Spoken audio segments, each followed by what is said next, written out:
Good day mga ka-all pet matters. Today ay kasama pa rin natin si Ganda, ang ating vision. More than 1 year old na po siya, female. At today ang topic po natin ay ang pag-nail clipping. Okay, siyempre ang gamit po natin ay nail clipper. Sa hanap po ng tamang nail clipper, ang i-consider po natin ay yung comfortable po tayo sa paghawak sa nail clipper na ating gagamitin, safe, at metal po ang pinakadulo po niya na pamputol. Ano po? Komportable po tayo paghawak. Ano po? Kasi ang mga nail clipper ay iba-iba po size. Siyempre, iba-iba rin po ang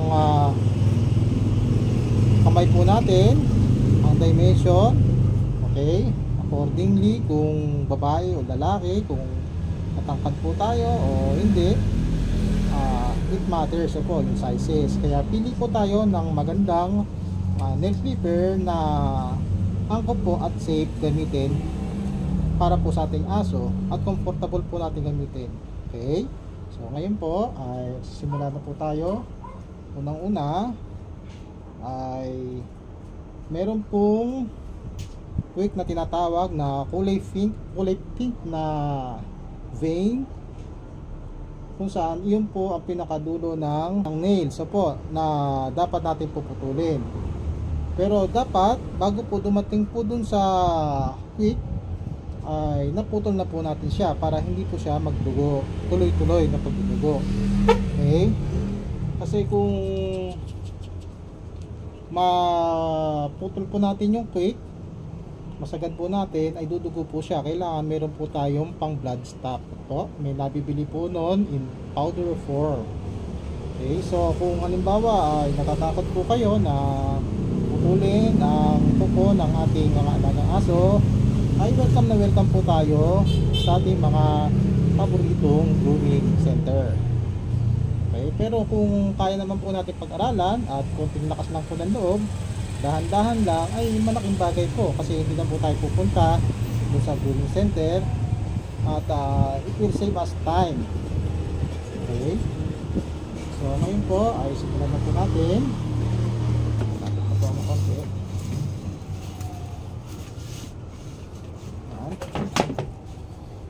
Ano baby?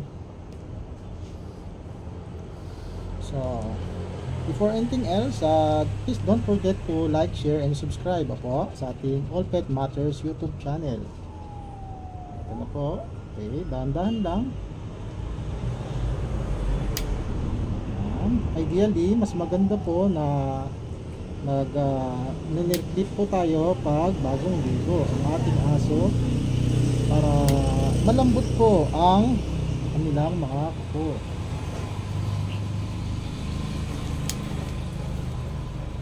Tapos yung joke lang naman.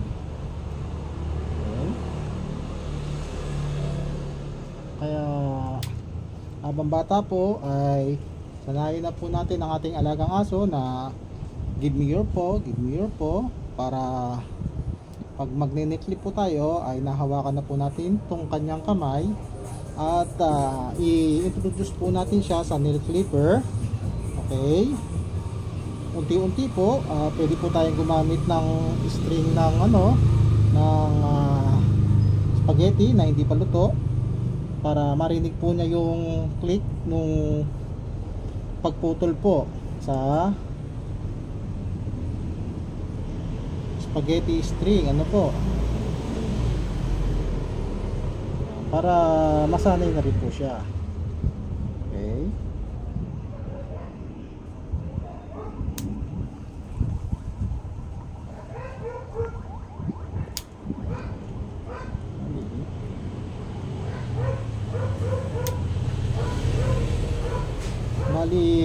ang gamit po natin, ang isang kamay po natin nasa taas, tapos sinusuportahan po natin ang finger po natin dito at itutulak po natin ng index finger yung pupad niya dito na target po natin na i-cut para po lumitaw po yung kuko niya.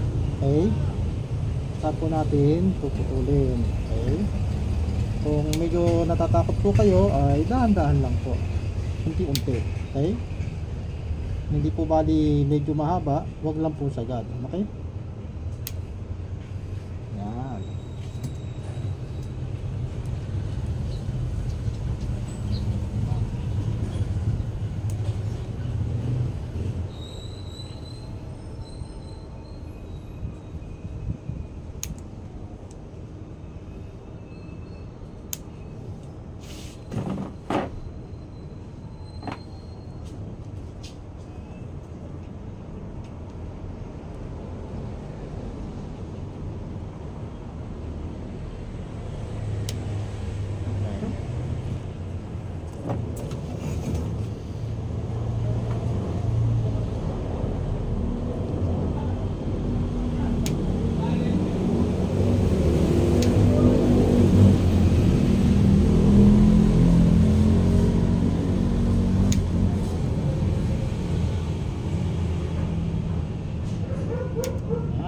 Okay, naputol na po natin. At gagamitan po natin siya ng nail file para hindi po matalas ang edges ng kanyang kuko. Kasi pag matalas po at dumamba sa atin, maaari po tayong masugatan dahil matalas po ang kuko niya. Nail file lang po yan.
Ganyan lang po kadali ang pag nail clipping at nail filing ng ating alagang aso.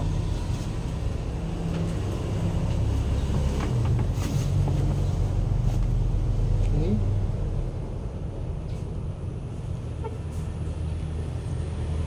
Please don't forget to subscribe to my YouTube channel at All Pet Matters. Please watch more videos. Thank you very much for watching. Bye bye.